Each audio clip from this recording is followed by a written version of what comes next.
Girl, don't even get me started on hugs. I can give you a big old rant about hugs right now.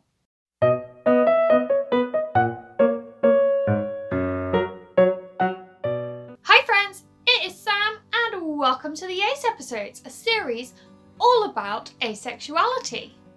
Today I thought I would have a little look-see at Aven's Twitter account.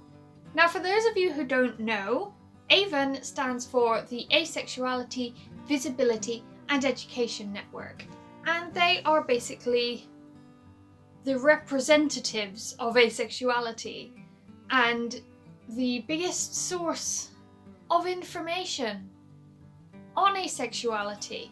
They have a website, they have Twitter, they are very helpful and very informative, and I owe them everything.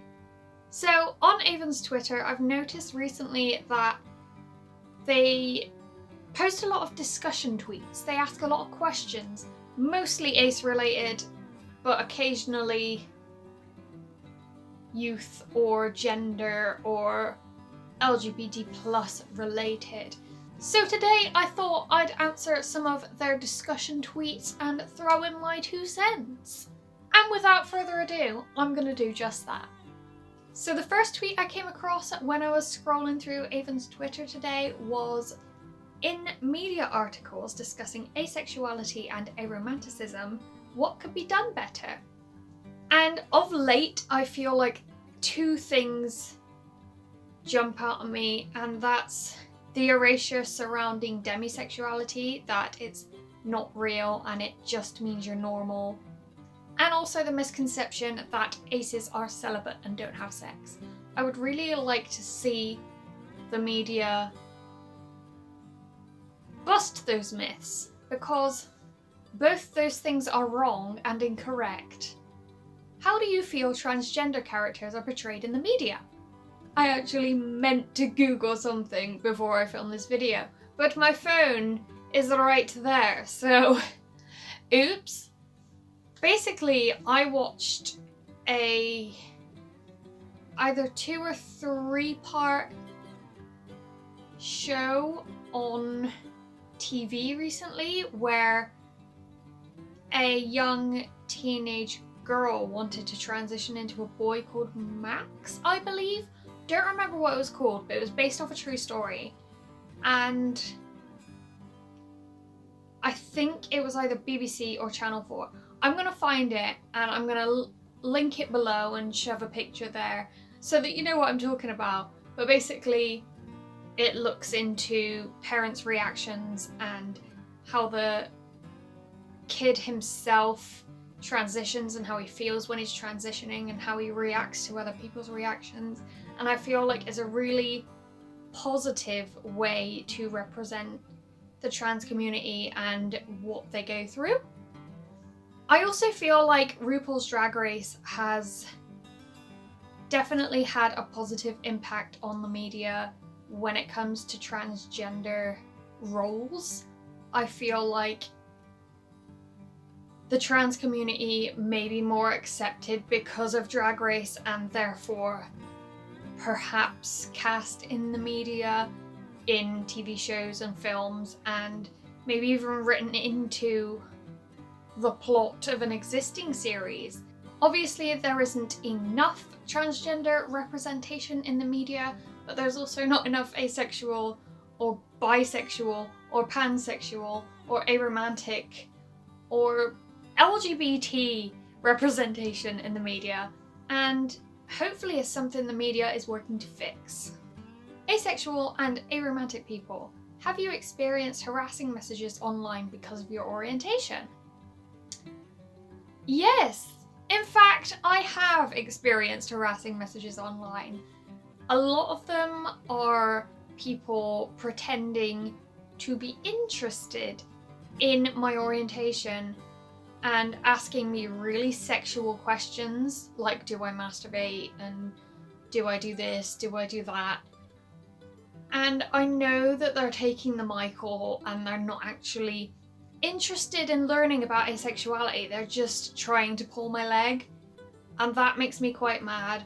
But I do tend to keep my cool and try to educate them on asexuality, because awareness needs to be spread, and if trolls are gonna ask for information, I'm gonna give it to them whether they're joking or not.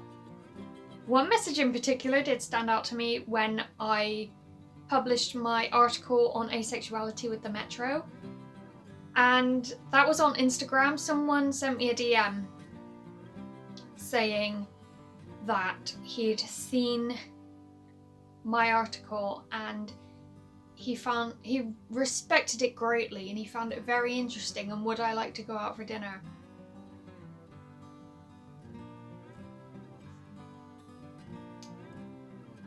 Did you read it? There have also been hate comments on Facebook posts and a few on some Ace episodes, but I tend to either delete them or ignore them because I don't care what other people think of me. Otherwise, I wouldn't have a life-size cardboard cutout of Draco Malfoy in my bedroom. Let's talk about online safety. What tips do you have to stay safe online? My main thing, I guess, would be if someone is making you feel uncomfortable, either in a sexual way or in a bullying way, I would just block them or tell them that they're making you uncomfortable, and if they continue to make you uncomfortable, then block them. But make sure you don't give your address out, you don't give people your number, you don't send them nudes. Just use your little noggin. And if you ever decide to meet someone from the internet, make sure it's in a public place. And the final discussion topic is hugs. Now, I could get into a whole thing about hugs because I've always had a bit of a rocky relationship with them. So, part one of the question itself is, how do you feel about hugs/cuddling? Which I think can be split into two more categories, because I feel like hugs is a friendly thing and I feel like cuddling is a romantic thing. So cuddling is off the table for me because I don't do romantic things. Unless it's Draco. No, I'm joking. So cuddling, no, get away from me. Hugs, similarly, no, get away from me, unless I want one. The only people I will allow unlimited hugs from me are my parents. My dad is the best person to hug if I'm down or need some affection, because aces do need affection sometimes. And my mum is the same, but occasionally she'll need one before bedtime, or sometimes she'll just ask for one and I'm like, yep, one for you. Obviously my sister is my favourite person in the world, but we're not very touchy. We don't hug all the time. We only hug each other when we feel like we need it, when we feel like, there's a hair on me, when we feel like we need to support each other or offer the other comfort. We know that there's a time and a place for hugs in our relationship. Friends, I feel like they know just by my vibe. My friend Danny, who I know from school, tends to do hello goodbye ones, which is fine. A great example of someone reading me really well is when I met my friend Louise and she turned to me for a hug and she went, "You don't want a hug, do you?" And I was like, "I will let you." But it's very nice that she asked me before she did.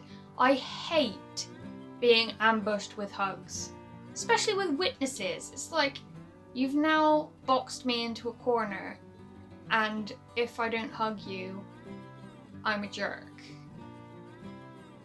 But hugs make me uncomfortable, and I don't like being hugged unless I want one. So, paradox, which segues into the next part of the question very nicely, which is, how do you feel when people give them without consent? Well, let's just say that it's one of my biggest anger triggers. So yeah, that was fun. Thank you, Aven, for that video material. If you are... Oh god, a dog! If you are considering that you might be asexual, questioning your sexuality or your romantic orientation, Aven is a wonderful source to go check out. If you haven't checked them out already, follow them on Twitter, like them on Facebook. I'll link all their details down below. Get involved in their discussion topics because it's fun. That is all we had to discuss today. Please like, comment and subscribe if you did enjoy the video. Thank you so much for watching. Have a lovely day and I will see you next time with another video. Bye!